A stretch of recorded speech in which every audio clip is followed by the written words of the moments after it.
तो ऐसे में किसानों का पक्ष लेने के लिए जो लगातार जिम्मेदारी उनके ऊपर अब तक रही है, क्योंकि उनके दादा को अगर जो भारत रत्न मिला है वो किसानों के नेता होने के एवज में मिला है, उनके पिता का भी कहीं ना कहीं यही योगदान रहा है। तो ऐसे में उनके ऊपर जिम्मेदारी इस बात को लेकर बढ़ जाती है कि किसानों का हित देखते हुए क्या वो किसानों के साथ जो है इस तरह से अनदेखी कर सकते हैं। अगर ऐसा होता है तो बाकी जो किसान उनके साथ में है वो कि बीजेपी से अगर उनको सीटें मिली, जिस तरह की खबरें हैं, तो इक्का दुक्का सीटें मिलेंगी। तो ऐसे में कोई बहुत बड़ा बदलाव उनकी पार्टी में नहीं आने वाला है। इससे बेहतर तो ये होता कि वो 7-8 सीटों पर चुनाव सपा के साथ में जो यहाँ पे लड़ते हुए नजर आते हैं, और यहाँ पे अगर 2-3 सीटें भी उनके हिस्से में आ जाती तो उनका जो पहले भी उन्होंने कहा है कि मैं चवन्नी के दामों पर बिकने वाला नेता नहीं हूँ, तो उनका वो बयान भी कायम रहता और साथ में जो किसानों के साथ में उनका रिलेशन है वो भी बेहतर होता। मैं गठबंधन कर लूँ और आप लोग जो है मुझसे नाराज हो जाएं, क्योंकि नाज़मीन खबर ये भी है कि उनके कई सारे जो विधायक हैं वो उनसे नाराज हैं और हो सकता है पार्टी छोड़ सकते हैं। तो अभी अगर मगर की स्थिति है कि जयंत क्या करेंगे, लेकिन हाँ ये जरूर कहा जाएगा कि अगर किसान आंदोलन अपना उग्र हुआ और किसान आंदोलन के को लेकर जिस तरह से अभी माहौल हरियाणा और पंजाब में, अगर वैसा माहौल यूपी में भी बना, तो मुझे लगता है कि जयंत चौधरी जो है वो अपने कदम पीछे खींचते हुए। नमस्कार, मैं नाज़मीन खान और आप देख रहे हैं SPN 9 न्यूज। आप सभी का बहुत बहुत स्वागत है मेरे खास प्रोग्राम बात सच की में। कहते हैं उत्तर प्रदेश से सीधा रास्ता दिल्ली की सत्ता तक जाता है, इसलिए तमाम विपक्षी पार्टियां और तमाम तरीके से रणनीतियां बनाती हुई नजर आ रही हैं। सभी पार्टियां उत्तर प्रदेश में अपनी मौजूदगी पेश कर रही हैं। सभी पार्टियां उत्तर प्रदेश में जद्दोजहद में लगी हुई हैं कि कैसे करके या तो गठबंधन कर लिया जाए या फिर अपने प्रत्याशियों को ऐसे उतारा जाए कि भारतीय जनता पार्टी को कहीं ना कहीं करारी चोट पहुंचाई जाए। लेकिन समाजवादी पार्टी जहां अपने वर्चस्व को, जहां समाजवादी पार्टी अपना सत्ता कायम करने को लेकर रणनीतियां बना रही हैं, तो वहीं समाजवादी पार्टी को कई बड़े झटके लगते हुए भी नजर आ रहे हैं। समाजवादी पार्टी जहां टूटने की कगार पर पहुंच रही है, तो वहीं समाजवादी पार्टी एक एक कर उसे जोड़ने की कवायद में भी लगी हुई है।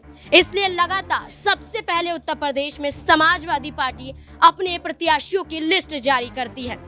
सबसे पहले समाजवादी पार्टी 16 प्रत्याशियों की लिस्ट जारी करती है, उसके बाद 11 प्रत्याशियों की लिस्ट जारी करती है और फिर यहाँ पर तीसरी लिस्ट जारी की जाती है जिसमें 6 प्रत्याशियों को उतारा जाता है। इसमें ऐसे ऐसे चेहरों को ऐसे ऐसे इलाकों से चुनाव लड़ाने की बात कही जाती है, तो जहां पर कहीं ना कहीं भारतीय जनता पार्टी को झटका लगता है तो वहीं कांग्रेस पार्टी को भी झटका लगता हुआ नजर आता है। तो वहीं जहां समाजवादी पार्टी इस तरीके के फैसले ले रही है, तो वहीं समाजवादी पार्टी को कई और दल सहयोग करते हुए भी नजर आ रहे हैं। लेकिन जैसे समाजवादी पार्टी अपनी रणनीति के तहत काम कर रही है, क्या उसमें कामयाब हो पाएगी? जिस तरीके से समाजवादी पार्टी यहाँ पर प्रत्याशियों की लिस्ट जारी कर रही है, इसमें ऐसे नामों का ऐलान किया जा रहा है, क्या ये नाम कहीं ना कहीं समाजवादी पार्टी को जीत की कगार पर पहुंच जाएंगे या फिर ये नाम उन्हें यहाँ पर हरा देंगे? तमाम सवाल यहाँ पर बनते हैं और तमाम सवालों का जवाब खंगालेंगे। न्यूज रूम में मौजूद है अमन सर, मेरे साथ मौजूद हैं। अमन सर, आपका बहुत बहुत स्वागत है। अमन सर, जिस तरीके से देखा गया कि समाजवादी पार्टी से दिग्गज नेता किनारा करते हुए नजर आए, पहले जयंत चौधरी यहाँ पर देखे गए, फिर से स्वामी प्रसाद मौर्य देखे गए। पहले तो पद से इस्तीफा दिया, उसके बाद पार्टी से इस्तीफा देते हुए नजर आए। लेकिन समाजवादी पार्टी से ये जो नेता किनारा कर रहे हैं, तो वही समाजवादी पार्टी बड़े बड़े दाव खेल रही है। जैसे कि आप ये देख लीजिए कि यहाँ पर समाजवादी पार्टी की बात करें तो मुजफ्फरनगर से हरेंद्र मलिक को उतार देती हैं, बागपत से मनोज चौधरी को उतार देती हैं, और ये जो 2 सीट हैं यहाँ पर आरएलडी की प्रमुख सीटें मानी जाती है, मुजफ्फरनगर और बागपत। मुजफ्फरनगर की बात करें तो जयंत चौधरी के पिता की सीट है और बागपत यहाँ पर जयंत चौधरी की। तो अगर यहाँ पर वो किनारा करते हैं तो समाजवादी पार्टी ये दिखाने की कोशिश कर रही है कि आप बेशक चले जाएं, लेकिन आपके अलावा भी हमारे पास कई ऐसे चेहरे हैं जो सीधे तौर पर टक्कर भारतीय जनता पार्टी को दे सकते हैं। बिल्कुल, देखिए नाज़मीन, और सिर्फ मुजफ्फरनगर या बागपत की बात नहीं, आप देखें बदायूं की भी आप जिक्र करें कि वहाँ पर जो अभी हालिया में जिस तरह स्वामी प्रसाद मौर्य सपा छोड़कर गए हैं, बदायूं से उनकी बेटी सांसद है बीजेपी से, और उनके खिलाफ सपा ने जिस तरह शिवपाल यादव को, जो बड़ा चेहरा समाजवादी पार्टी का अनुभवी नेता है, तमाम वर्ष उनको कह सकते हैं साल उनको जो है लगे हैं, खासकर अगर राजनीति की समझ को कहें कि अपने भाई मुलायम सिंह के साथ में यूपी को समझने में, और उसी का लाभ कहने के उठाने के लिए उसी उनका जो अनुभव है उसको बेहतर तरीके से समाजवादी पार्टी के लिए इस्तेमाल करने के लिए उन्होंने बदायूं से शिवपाल यादव को उतारा। ये भी उनकी रणनीति का हिस्सा है, क्योंकि इससे पहले हमने देखा कि 2019 में जब सपा और बसपा का गठबंधन था उस समय बसपा को 10 सीटें मिली थी, लेकिन सपा के हिस्से महज 5 सीट आई थी और इस बार उन सीटों को बढ़ाने की जो कवायद है उसमें लगता है अखिलेश यादव जुटे हुए हैं। तो ऐसे में क्या शिवपाल यादव एक बड़ा फैक्टर साबित होंगे? क्या शिवपाल यादव जो है एक बड़ी तो जीत यहाँ पर दर्ज करते हुए आएंगे? ये बड़ा सवाल है। साथ में जिस तरह से हम देख रहे हैं पश्चिम यूपी की हम लगातार बात कर रहे हैं, क्योंकि यहाँ पर जब जयंत चौधरी थे सबसे पहले उन्होंने जयंत चौधरी को यहाँ पर सीटें दी थी कि भाई 6-7 सीटें जो आप रखिए, आप इन पर चुनाव लड़िए। लेकिन जैसे ही वो पार्टी से अलग होते हैं तो मुजफ्फरनगर और इसके अलावा जिस तरह से बागपत और भी तमाम सीटों पर अभी चुनाव प्रत्याशी उतारना बाकी है। लेकिन हाँ, इससे ये स्पष्ट तो होता है कि सपा अब कोई भी रियायत बरतने के मूड में नहीं है। वो अपने प्रत्याशियों को लगातार मजबूत तरीके से उतार रहे हैं। कैराना से भी आप देख रहे हैं कि लगातार जिस तरह से सपा का जो वहाँ पर वोट बैंक है उसको और बढ़ाने के लिए उन्होंने वहाँ से एक महिला चेहरे को उतारा, एकरा को। तो ऐसे में लगातार जो सीटें हैं वहाँ पर समाजवादी पार्टी अपनी स्थिति को मजबूत करने के लिए ऐसे प्रत्याशियों को उतारे जो या तो बहुत मजबूत हैं या फिर ऐसे चेहरों को जो मजबूत हो सकते हैं, महिला चेहरों को उतार रहे हैं। तो ऐसे में सपा आने वाले दिनों में अपनी रणनीति को और मजबूत करने के लिए तमाम सारे प्रत्याशी इस तरह के उतारने पर ज़्यादा जोर दे रही है जो उनके लिए कम से कम जो वोट बैंक है उसको वो बचा कर रखें, साथ में कुछ वोट बैंक ऐड कर सकें ताकि बीजेपी को यहाँ से टक्कर दी जा सके। क्योंकि अगर बसपा उनके साथ में होती तो शायद ये मुकाबला जीतना उनके लिए आसान होता, लेकिन बसपा चूंकि उनके खिलाफ है या उनके खिलाफ प्रत्याशी उतारेगी, तो ऐसे में उनके प्रत्याशी कितने ताकतवर तरीके से चुनाव में उतरेंगे और किस तरह से बीजेपी और बसपा के जो प्रत्याशी उनका सामना करेंगे, इसमें ही उनकी जीत छुपी हुई। अगर उनके प्रत्याशी को इनके मुकाबले ज़्यादा वोट पड़ते हैं तो उनकी यहाँ पर एक बड़ी जीत हासिल हो सकती है, लेकिन संभावना इसलिए भी कम नजर आती है क्योंकि बीजेपी लगातार अपनी स्थिति को मजबूत किए हुए है। वहीं बसपा जिन सीटों पर चुनाव लड़ती है वहाँ पर सपा का जो वोट बैंक है वो इधर उधर थोड़ा हो जाता है। इसीलिए लगातार सपा इस कोशिश में है कि जिन सीटों पर उसकी मजबूती है या रही है उन सीटों को किसी भी कीमत पर अपने हाथ से जाने ना दे। जी बिल्कुल, यहाँ पर जयंत चौधरी का जिक्र कर रहे हैं तो सर जयंत चौधरी यहाँ पर क्या समाजवादी पार्टी का रास्ता आसान कर रहे हैं, क्या रास्ता खोलने की कोशिश कर रहे हैं? क्योंकि जयंत चौधरी जो ये कह देते हैं कि समाजवादी पार्टी से अलग हट चुका हूँ, एनडीए की तरफ जा रहा हूँ, आधिकारिक घोषणा अभी नहीं की है। वहीं एक वीडियो वायरल होता है जब जयंत चौधरी कह रहे हैं कि अभी मैंने पूरी तरह से गठबंधन किया नहीं है, जो रणनीति बनानी है आप बना लीजिए, क्या करना है आप सोच लीजिए। यहाँ पर वो ये कहते हुए नजर आ रहे हैं, यानी कि वो तय नहीं कर पा रहे हैं कि एनडीए की तरफ जाना है या वापस इंडिया गठबंधन की तरफ आना है। देखिए, इसकी प्रमुख वजह नाज़मीन ये समझ में आती है किसान आंदोलन जिस तरह से हो रहा है और लगातार किसान के बीच जो बातचीत हुई है सरकार किसान के बीच में वो लगातार असफल हुई है। 3-4 राउंड की बातचीत हुई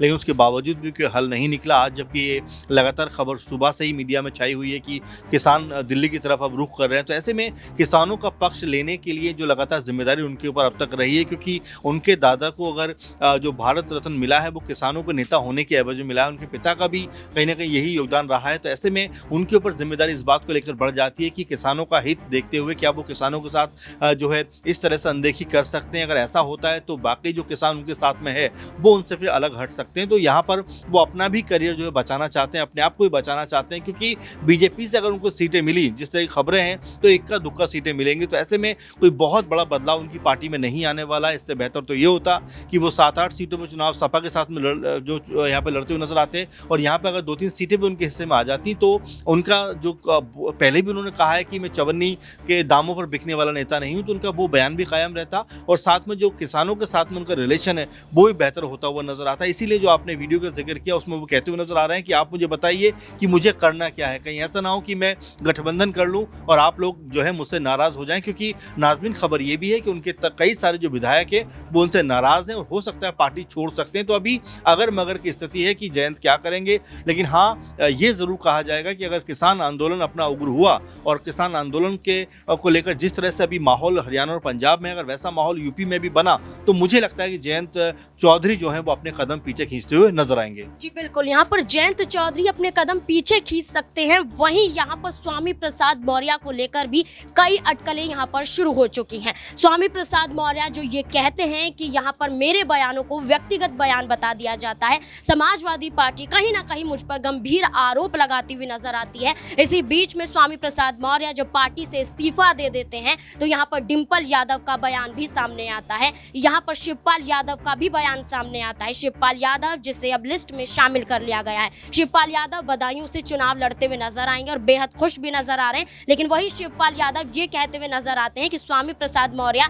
एक ऐसे व्यक्तित्व, एक ऐसे चेहरे हैं जो हर पार्टी में जाने की कोशिश करते हैं। कभी यहाँ पर एसपी के साथ जुड़े रहे, एक वक्त पर यहाँ पर आरएलडी के साथ भी गए, बीएसपी के साथ भी जाने की कोशिश करते हुए नजर आएंगे। यहाँ पर तमाम तरीके से शिवपाल यादव ने कहा कि हर जगह घूमेंगे यहाँ पर स्वामी प्रसाद मौर्य, और आप देखना कि हर जगह घूमने के बाद वो एक ही जगह पर आकर टिक कर रहेंगे। तो शिवपाल यादव ने जिस तरीके से बयान दिए हैं कि इस बयान के आधार पर स्वामी प्रसाद मौर्य यहाँ पर अपना फायदा साधने के लिए अपनी पार्टी बनाने की बात करते हैं, वहीं दूसरी तरफ क्या जिस तरीके से बयान दिए जाने, क्या स्वामी प्रसाद मौर्य फिर से समाजवादी पार्टी में वापसी कर सकते हैं या फिर भारतीय जनता पार्टी का दामन थामते हुए नजर आएंगे, एनडीए की तरफ बढ़ते हुए नजर आएंगे। यहाँ पर आपको बता दें कि शिखा मेरे साथ मौजूद है, उनसे जानने की कोशिश करेंगे कि क्या कुछ यहाँ पर होता हुआ नजर आएगा। शिखा, स्वामी प्रसाद मौर्य का जिक्र कर लें, पार्टी छोड़ दी है। अब यहाँ पर बयान डिंपल यादव का भी आता है कि समाजवादी पार्टी ने स्वामी प्रसाद मौर्य को क्या कुछ नहीं दिया, महासचिव पद दिया, यहाँ पर चुनाव भी लड़े, समाजवादी पार्टी ने एक चेहरा बनाया उनका, उसके बाद यहाँ पर क्या देखने को मिलता है कि वो ऐसे धोखा देकर हमें चले जाते हैं। तो वही शिवपाल यादव ये कह रहे हैं कि हर पार्टी में घूमने की कोशिश यहाँ पर स्वामी प्रसाद मौर्य करेंगे और बाद में देखना कि वो कहाँ पर आएंगे। यानी कि ये कोशिश की जा रही है कि स्वामी प्रसाद मौर्य दोबारा समाजवादी पार्टी में वापसी कर सकते हैं, क्या लगता है? जी बिल्कुल, यहाँ पर अगर बात की जाए स्वामी प्रसाद मौर्य की, तो वो पहले भी देखे गए हैं कि वो तमाम पार्टियों में घूम कर आ चुके हैं, बीजेपी में भी थे, ऐसे तमाम पार्टियों में वो रह के आ चुके हैं। उनकी बेटी अभी बीजेपी से सांसद हैं। जिस तरीके से वो बदायूं से सांसद थे, उसके बाद अब उन्होंने ये छोड़ दी है समाजवादी पार्टी, जिसके बाद तमाम तरीके की बातें सामने आई। अखिलेश यादव का भी इस पर बयान सामने आता है। वो कहते हैं कि जिसको टिकना है वो तो टिकेगा पार्टी में, जो नहीं टिकना चाहता वो तो जाएगा ही, उसको कोई नहीं रोक सकता है। इस तरीके की तमाम बातें। वहीं इस बात पर जो स्वामी प्रसाद मौर्य हैं, उनने भी पलटवार करके यही बोला था कि आप लोगों ने मेरी बातों को इतना ज़्यादा ले लिया, इतनी टिप्पणियां मुझे सुनने को मिलती थी पार्टी के अंदर में। तो ये तमाम चीज़ें हैं जो राजनीति में होती रहती हैं, पार्टियों के बीच मनमुटाव चलते रहते हैं। लेकिन यहाँ पर अब देखना ये है कि अखिलेश यादव ने अपने चाचा यानी शिवपाल यादव को बदायूं से खड़ा कर दिया है, लिस्ट में उनका नाम भी जारी कर दिया है। तो हर किसी की जगह पर कोई ना कोई आ ही जाता है। ऐसे में अब देखना ये होगा कि स्वामी प्रसाद मौर्य किस पार्टी का रुख करते हैं, और ये भी बात सामने आ रही है कि वो अपनी खुद की पार्टी बना सकते हैं। तो देखने वाली बात ये होगी कि किस तरीके से अब समाजवादी पार्टी को टक्कर देते हुए नजर आते हैं स्वामी प्रसाद मौर्य। जी बिल्कुल, यहाँ पर स्वामी प्रसाद मौर्य का समर्थन करती हुई पल्लवी पटेल भी नजर आई थी। अपना दल कमेरावादी प्रमुख पल्लवी पटेल ने सीधे तौर पर यह कहा था कि वाकई स्वामी प्रसाद मौर्य का समाजवादी पार्टी में रहकर अपमान हो रहा है। यहाँ पर स्वामी प्रसाद मौर्य ने तो अपना ऐलान कर दिया है, तो क्या पल्लवी पटेल जिस तरीके से राज्यसभा उम्मीदवारों को लेकर भी कहीं ना कहीं समाजवादी पार्टी से किनारा करती हुई नजर आ रही थी, अखिलेश यादव को कई शर्तों में घेरती हुई नजर आ रही थी, क्या वही पल्लवी पटेल समाजवादी पार्टी से हटती हुई नजर आएंगी या फिर समाजवादी पार्टी पल्लवी पटेल को यहाँ पर किनारा लगाती हुई नजर आएंगी? क्योंकि प्रतापगढ़ से यहाँ पर जिक्र किया जा रहा था कि पल्लवी पटेल की मां कृष्णा पटेल को उतारा जा सकता है। उम्मीद यही लगाई जा रही थी, लेकिन यहाँ पर कृष्णा पटेल को नहीं उतारा जाता है, किसी और चेहरे को यहाँ पर एसपी सिंह पटेल को उतार दिया जाता है। जिसके बाद ये देखा जा रहा है कि क्या पल्लवी पटेल को साइड करने की कोशिश समाजवादी पार्टी खुद यहाँ पर करती हुई नजर आ रही है। नेहा मेरे साथ मौजूद है। नेहा, जिस तरीके से देखने को ये मिल रहा है कि प्रत्याशियों की लिस्ट जारी कर रही है समाजवादी पार्टी, और वैसी ही वैसी चुनौतियां या कहें कि झटके पे झटके दे रही हैं, कभी कांग्रेस पार्टी को देती हुई नजर आती हैं, कभी यहाँ पर बसपा को देती हुई नजर आती हैं, कभी यहाँ पर आप देखिए भारतीय जनता पार्टी को भी दिया जाता है। अब सीधे तौर पर पल्लवी पटेल जो यहाँ पर एक प्रमुख चेहरा तब बनती हैं जब अखिलेश यादव को ये कहते हैं कि राज्यसभा में वोट नहीं करूंगी। तो अब जो यहाँ पर उम्मीदवार उतारे गए हैं, तो क्या पल्लवी पटेल की नाराजगी और भी ज्यादा बढ़ जाएगी? क्या समाजवादी पार्टी खुद पल्लवी पटेल को यहाँ पर किनारे लगाती हुई नजर आएंगी? देखिए, वैसे सबसे बड़ी बात यहाँ पर इस राजनीति में कुछ भी नहीं कहा जा सकता। जैसे आपने देखा कि पल्लवी पटेल वैसे ही शुरुआती तौर से यहाँ पर जब से राज्यसभा की सीट उनकी मां को ना देकर यहाँ दो अन्य नेताओं को यहाँ पर दी गई है, जया बच्चन और मैं बात करूँ तो यहाँ पर एक और नेता की, तब से ही पल्लवी पटेल यहाँ पर नाराज है। अब जैसे कि जानकारी यहाँ पर सामने आई और अभी आपने बताया कि यहाँ पर जो सूची जारी की है उम्मीदवारों की, उसको लेकर क्या जो पल्लवी पटेल है वो और ज्यादा नाराज यहाँ पर होगी। देखिए, रही बात बात यहाँ पर मैं बता दूं सबसे पहले कि समाजवादी पार्टी की इस वक्त कहीं ना कहीं किस्मत खराब चल रही है। आपने देखा कि पहले जयंत चौधरी, उसके बाद स्वामी प्रसाद मौर्य ने पहले महासचिव के पद से इस्तीफा दिया, फिर पार्टी से ही इस्तीफा यहाँ पर दे दिया। हालांकि क्या बड़ा कारण था इस्तीफा देने का, ये बात सामने नहीं आई, लेकिन यहाँ पर देखा ये भी गया कि स्वामी प्रसाद मौर्य ने महासचिव पद से इस्तीफा दिया तो तुरंत थोड़ी देर बाद पार्टी के सचिव पद से इस्तीफा देते नजर आए। यहाँ पर के पाठक कहा जाता है स्वामी प्रसाद मौर्य के बहुत बड़े भक्त है। वो जो स्वामी प्रसाद मौर्य करेंगे वो भी वही करेंगे, तो यहाँ पर जाहिर सी बात है कि वो भी अब पार्टी से जल्दी इस्तीफा देने वाले हैं। रही बात यहाँ पर पल्लवी पटेल की, जिस तरीके से पल्लवी पटेल की नाराजगी दिन पर दिन बढ़ती जा रही है, आने वाले समय में पल्लवी पटेल को भी देखा जा सकता है नाज़रीन कि वो यहाँ पर स्वामी प्रसाद मौर्य का समर्थन करती नजर आए। राजनीति में यही कहा जाता है कि अपना फायदा देखने के लिए दल बदले भी जाते हैं, और यहाँ पर बयान पहले ऐसे दिए जाते हैं कि मर जाएंगे, मिट जाएंगे, जाएंगे नहीं, लेकिन जब अपना फायदा देखा जाता है, चुनाव आते हैं, तो यहाँ पर दल भी बदले जाते हैं, चेहरे भी बदले जाते हैं, और ऐसे में समाजवादी पार्टी से जो किनारा कर रहे हैं वो कहीं ना कहीं फिर से अपना फायदा देखने के लिए समाजवादी पार्टी से जुड़ भी सकते हैं। क्या लगता है आपको, क्या है आपकी राय, कमेंट बॉक्स में जरूर बताएं। देखते रहें SPN9 न्यूज़। धन्यवाद।